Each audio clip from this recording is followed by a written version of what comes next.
जय श्री राम दोस्तों। एक बदनसीब लड़की की दर्द भरी कहानी जिसे उसका पिता कभी समझ ही नहीं पाया। यह दर्द भरी कहानी है एक लड़की की, या फिर यूं कहूं तो भी गलत ना होगा कि यह कहानी है एक बदनसीब लड़की की। वैसे इस दुनिया में लड़की होना ही जीवन को काफी कठिन बना देता है, और जब आप दिखने में अच्छे ना हो, पढ़ाई लिखाई में भी अच्छे ना हो, तब सोचिए कठिनाई का लेवल क्या होता होगा। संध्या बचपन से ही पढ़ाई लिखाई में कमजोर थी।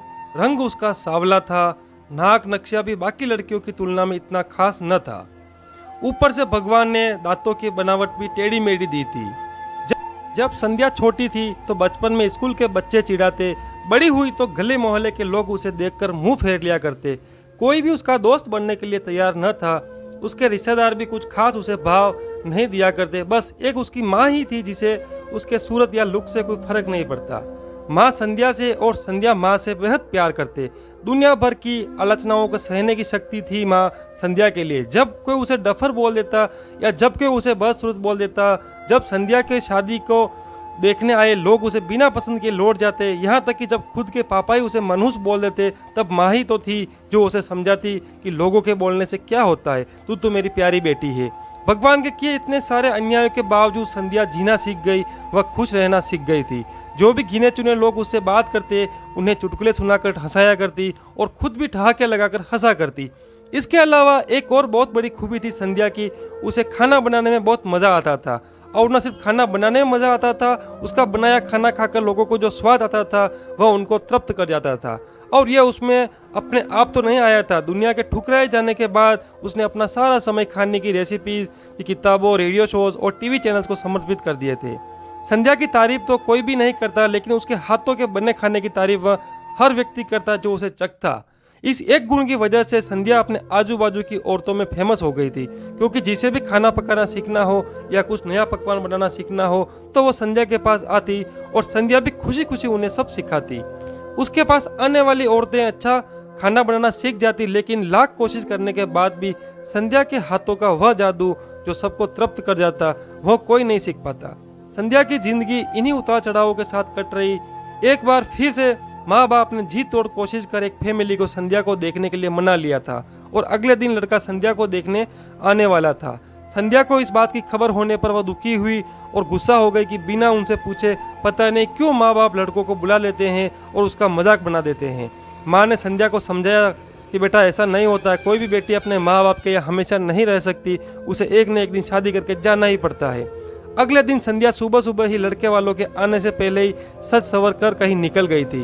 उस दिन लड़के वाले घर आकर माँ बाप को बहुत खरी खोटी सुनाकर गए। वैसे भी पापा को संध्या पर हमेशा ही गुस्सा रहता था, लेकिन उसकी इस हरकत ने उनको गुस्से से पागल कर दिया। उस दिन पापा ने संध्या का सारा गुस्सा माँ पर उतार दिया था, यह कहकर कि एक मनहूस बेटी को जन्म देकर भी तुम्हारा मन नहीं भरा, इसलिए उसको लाड प्यार देकर सर पर बिठा लिया है।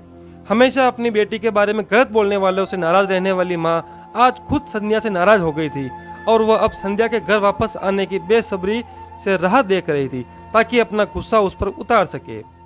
सूरज ढलने से पहले संध्या घर लौट आई। उसके चेहरे पर एक अजीब सी खुशी थी। हाथों में एक चेक था और एक सर्टिफिकेट था।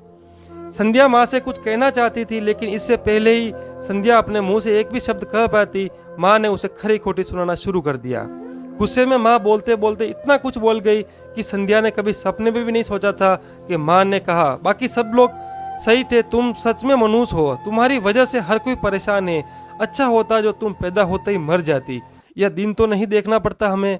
गुस्से में बड़बड़ाती और सब्जियां काट रही माँ ने एक बार भी संध्या की तरफ नहीं देखा था। संध्या माँ की बातें किसी पत्थर की मूर्त की तरह सुन रही थी। पत्थर की ऐसी मूर्त जिसके शरीर में न तो जान हो, लेकिन आंखों से आंसुओं की धारा बह रही हो। संध्या ने माँ से पूछा, माँ क्या सच में तुम भी चाहती हो कि मैं मर जाऊं? क्या इतनी बुरी हूं मैं माँ? अभी भी गुस्सा सर पर सवार होने की वजह से माँ ने कह दिया हाँ। बिना एक पल भी सोचे संध्या सीधा अपने कमरे में जाकर कमरा बंद कर लिया। 1-2 मिनट बाद गुस्सा थोड़ा शांत होने पर माँ को अपनी गलती का एहसास हुआ तो संध्या के रूम की तरफ गई। उन्हें पता चला कि संध्या रूम को अंदर से बंद कर लिया है। गुस्से में कुछ कर ना ले इसलिए मानो तुरंत पापा को इस बात की खबर दी। दोनों ने काफ़ी दरवाज़ा खोलने की कोशिश की, लेकिन जब नाकामयाब रहे तो दरवाज़ा तोड़ दिया। अपने स्कार्फ की फांसी का फंदा तैयार कर संध्या पंखे से लटक रही थी। ज़्यादा वक्त नहीं हुआ था, वह सिर्फ बेहोश हुई थी। माँ पापा ने तुरंत उसे पंखे से अलग किया और बेड पर लेटाया। पापा ने तुरंत डॉक्टर को फोन किया। तब माँ का ध्यान बेहोश पड़ी संध्या के हाथ में पकड़ी हुई एक चिट्ठी के पास और पड़े एक 5 लाख के चेक और 5 स्टार होटल में शेफ की नौकरी के लिए कंफर्मेशन लेटर पर पड़ी, जो संध्या अपने साथ लाई। और पापा ने वह चिट्ठी खोलकर पढ़ी जो उसने अभी अभी लिखी थी। चिट्ठी कुछ इस प्रकार थी। मम्मी और पापा, मैं जानती हूँ मेरे जन्म से लेकर आज के दिन तक मैंने ऐसा कुछ भी नहीं किया है जिस पर आपको गर्व कर सके, लेकिन मैं आपको बताना चाहती थी कि आज मैं खाना पकाने के नेशनल लेवल कंपटीशन को जीत चुकी हूँ और ये 5 लाख का चेक मुझे प्रथम स्थान पर आने के लिए मिला था। जजेस को मेरा खाना इतना पसंद आया कि उन्होंने मुझे एक बहुत बड़े होटल में बतौर मास्टर शेफ की नौकरी के लिए कंफर्मेशन लेटर भी दे दिया था। पूरी दुनिया मेरे खिलाफ है, मुझे इस बात का कभी भी फर्क नहीं पड़ा और ना ही बाबूजी की कड़वी बातें मैंने अपने दिल पर ली, क्योंकि मैं जानती थी बाहर से सख्त दिखने वाले मेरे बाबूजी अंदर से तो मुझे प्यार ही करते हैं। प्यार ना करते होते तो बिना मांगे मुझे कपड़े, मिठाइयाँ, पटाखे ये सब न ला कर देते। माँ के प्यार को कोई क्या बयां कर सकता है। मेरी माँ मेरे लिए सारी दुनिया थी। जब माँ मेरे साथ होती तो मुझे किसी बात की परवाह ना होती थी। मेरी माँ मेरी थी, इसलिए मुझे किसी और की जरूरत ना थी। मेरी माँ मेरे साथ नहीं है तो दुनिया मेरे साथ नहीं है, इसलिए मैं आज दुनिया को ही अलविदा कहकर जा रही हूँ।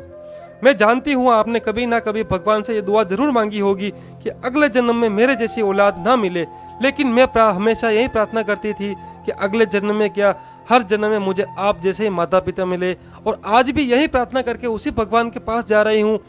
चिट्ठी पढ़ते पढ़ते माँ और पापा सर से पांव तक पछतावे में डूब गए और बेहोश पड़ी संध्या के सर पर हाथ फेरते हुए फूट फूट कर रो रहे थे। दोस्तों, पूरी कहानी पढ़ने के लिए धन्यवाद। मैं जानता हूँ यह कहानी आपके दिल को छू गई है। मैं उम्मीद कर सकता हूँ कि अब आप जाने अनजाने में किसी भी व्यक्ति का उसके बाहरी लुक्स की वजह से दिल नहीं दुखाएंगे। दोस्तों, कहानी पसंद आई हो तो एक लाइक और चैनल को सब्सक्राइब जरूर करें। धन्यवाद दोस्तों, आपका दिन शुभ हो, मंगलमय हो और बालाजी महाराज आपकी हर मनोकामना पूरी करें।